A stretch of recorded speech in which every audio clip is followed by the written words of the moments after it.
And last but not least, we have Séamus Sheridan. Séamus is running for the Green Party, also in Galway West. He's a native of Dublin. Séamus had lived in Galway City for about 25 years. He owns and runs his own very successful business, Sheridan's Cheesemongers. Séamus is a first-time general election candidate, but he did contest the local elections in May 2014. He lost out in the city central ward just by a handful of votes.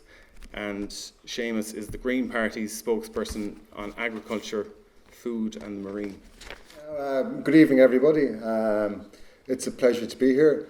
As was said earlier, I'm Séamus Sheridan. I set up a little stall in the Galway market here about 25 years ago, and I've grown that into a large, I suppose, farming stroke manufacturing company that employs over 100 people. So I am the stereotype small to medium-sized business that all the politicians so claim that they want to support. When I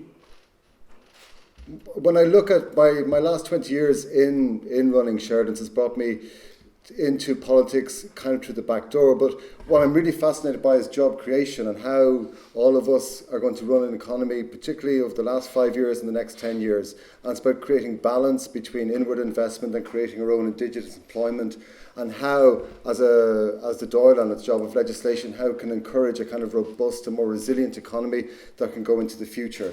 The areas that I really have an interest in, I suppose, is farming and tourism and the environment. And how we can link those three elements of rural Ireland together to become a sustainable rural community. I'm passionate about local fisheries and about local farming, but also the importance of the environment and how they're linked together. I'm also amazed that in Ireland, the public narrative that you see in the agricultural community that somehow the devil are the Green Party, when I look across Europe and see that the entire small farmers in south of France and Spain all elect Green MEPs, whereas if you were to say that to an Irish farmer here, they'd almost choke. But it's through my work in cheese is a very controversial issue, so I got I'd never been to college, but right from the start I got involved in science, particularly plant science, agricultural science and microbiology. I've had some massive court cases that I've had to fight over the years regarding preserving food processing and the food legislation. And through that I have worked an awful lot with food education, health policy. I served on the North South Ministerial Council of Safe Food. I was a founder of Slow Food here in Ireland. And as been mentioned, I was appointed Green Party spokesperson, Agriculture and Marine. And so I got involved in politics. The first time I really got involved in politics was at the last election. I was out canvassing for the Greens, canvassing for a small party that believed in social justice, democracy and equality. So the venom I got on the door, I really feel Labour's time will come again.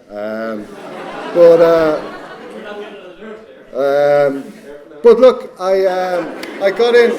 Over the next 5 years, I got so involved in policy because the Green Party are a party that is motivated by forward-thinking policies, and that's what forms the structure of the Green Party. And if you want to understand our policies, I think you should really go and read Niall O'Toole's policy documentary for the Social Democrats, because they more or less lifted half of it. But anyway, but that aside, the Green Party are also a cultural party. We are proud to be an Irish party. We're running constituencies in we're running candidates in every constituency in all 32 counties. For all of you political scientists, you'll know that there is an election going on in the north as well. And we have also got the highest proportion of Irish-speaking candidates, not including me, Trevor, you'll be glad to know.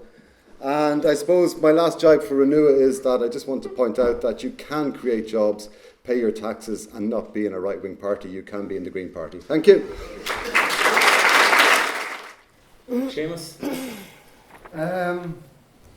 Well, to answer your question, I suppose I've a vested interest. My partner's been working with travellers for over 20 years, the last half of which has been in a school of mainly from the travelling community. I don't think that's the correct question about recognising the ethnicity of travellers. I think the question is much bigger than that. I don't think I would put my head up and say I disagree with that. I think how travellers have been treated has been appalling in this state for the last 50 years. When I was growing up in Donegal, there was a relationship with travellers. They stayed on our land. There was a role that we all worked together, and but when Ireland became industrialised, we created a vacuum, and the travellers fell into that vacuum. If you look at the films with Shea Mary Doyle in the 70s and the 80s, it's appalling. What's happened to that community, and that's mirrored by the pure racism, I suppose, that's predominant in Irish society towards the travelling community. That also has to be balanced with a responsibility from within the travelling community. We as a state spend vast funds of money from the Department of Environment, from the Department of Education, from the Department of Health and Housing on the travelling community. And there are certain issues within the travelling community that have to be addressed from within the community, areas such as sexual equality, areas such as violence against women. So there are areas that the travellers have to address themselves within society. And I don't think by margining the travellers more as an ethnic minority will serve much to benefit our whole society, their society as a group. So I would stick my head up and say I'm against that. Yes, I've publicly stated that I'm in support of repealing the 8th Amendment. And I'm very glad that all of the people who have signed that, all the boys here have signed it. What I would like to point out first to address Derek's concern with the repeal date, what you put in its place. With the Green Party, I was very involved in the Civil Partnership Bill, and again, people were saying it's not strong enough, but it was the amount of work that was done in the Civil Partnership Bill that enabled the Equality Act to get passed in this stall. So it's a very complicated area. But not alone am in favour of repealing the 8th. I absolutely believe that it's any woman's choice to have an abortion if they so wish. There's no way that I think that a 21-year-old, 22-year-old or 42-year-old should not be allowed to terminate their pregnancy and should be forced to go to England, and I think it should be enshrined in our legislation. Well, I suppose I'm unique in the panel. I never made it to university. It wasn't for lack of brains, I can tell you. No. Or modesty. You can't prove that, by the way. It was, I suppose, back to inclusion in the 1980s, kind of the Dublin PAY workers, that you were absolutely excluded. I went to Sing Street, nobody in my year went to university. Can you imagine that? Nobody in my year. If you're brainy, you were fecked off to the jazz, like if you're going to get the 6 A's. Anyway, so coming from that point of view, part of me thinks that sometimes universities put on too high a pedestal when we're looking at it, and again, we're ignoring the potential of apprenticeships, we're ignoring the potential of the institutes of technology, which also are further education. And again, if we want a robust and resilient economy, we've got to respect people in all forms, in all different careers. I have got 2 young friends. One has just graduated on to 70 grand a year with a tech company, and the other is earning 25 grand a year as a butcher. And I know which kind of job that I will be more relying on through the next 20 or 30 years. So it's how we balance that. But then back into my involvement with universities, because I got involved so much in food legislation and microbiology through cheese and all that bizarre world, I've become very close to science, particularly in plant science, genetic engineering, synthetic biology, and what I have seen to echo or agree with Trevor is I'm very concerned about the industrialisation of further education. And if when I was at a synthetic biology conference in Cork, these brilliant young kids saying their fantastic inventions, doing their presentations, was all about we've got the potential to upscale this to £1 billion company, as opposed to using science for social justice and the bettering of the environment and bettering of everybody on the planet. And I really think that unless we look after universities, that lovely serendipity that comes with discovery, we're going to lose forever, and we just be continually corporatised. Thanks, Séamus. And thanks, Séamus. absolutely, on the accommodation, I think it's... We'll get back to accommodation later. Thanks, Séamus. Yeah, there's a growing group of Greens, not just in Ireland but across Europe, who are beginning to say... It's an interesting farm. It's a growing group of Greens. Oh yeah, the pond. Who are building greenhouses, who are that agree with the decriminalisation of drugs. But for me, I think the start of what Trevor was saying is absolutely true. It's when we look at drugs, there's two concerns. The first is safety. So we need much more education to see the tragedy that happened in Cork during the week. So we need much more upfront information about drug taking, because it's not going to stop. It's probably going to continue.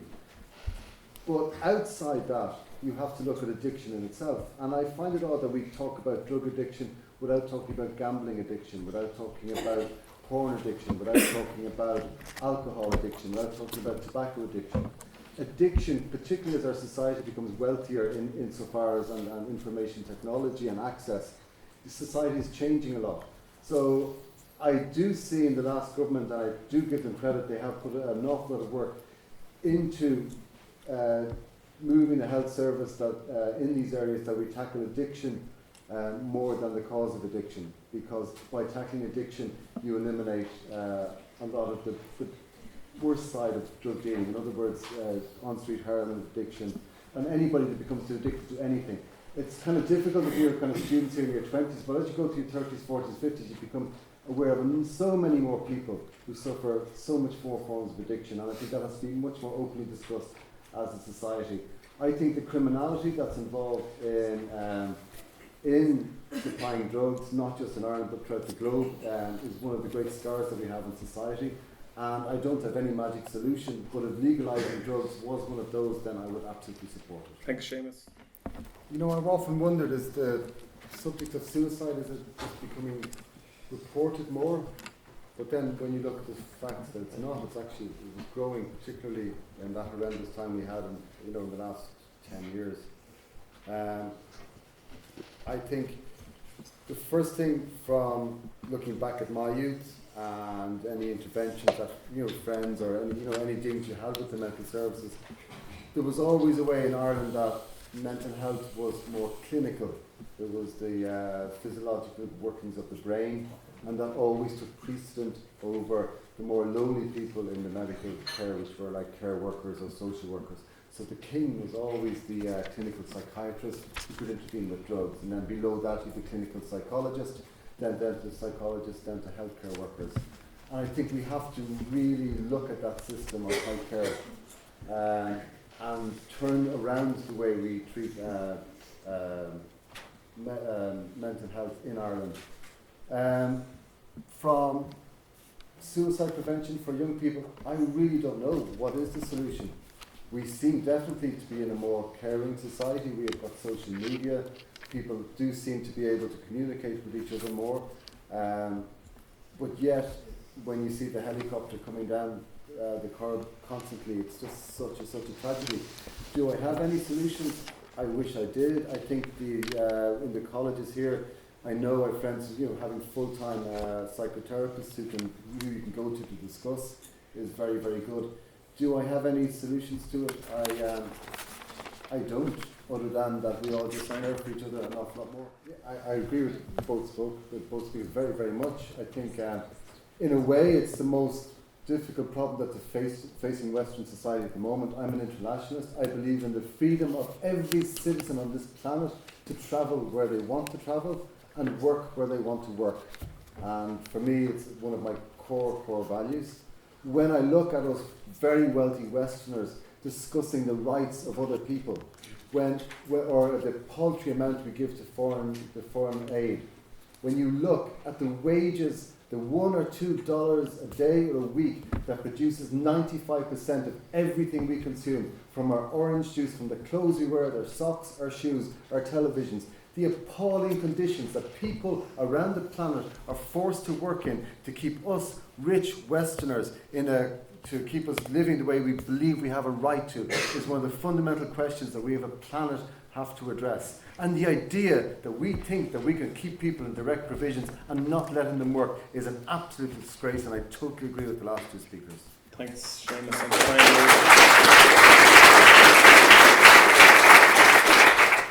I'll be on the Anglo-Slavonic version of Irish. I'm in the store, and we were on that gum. I think we need a fundamental shift in how we look at our Irish language.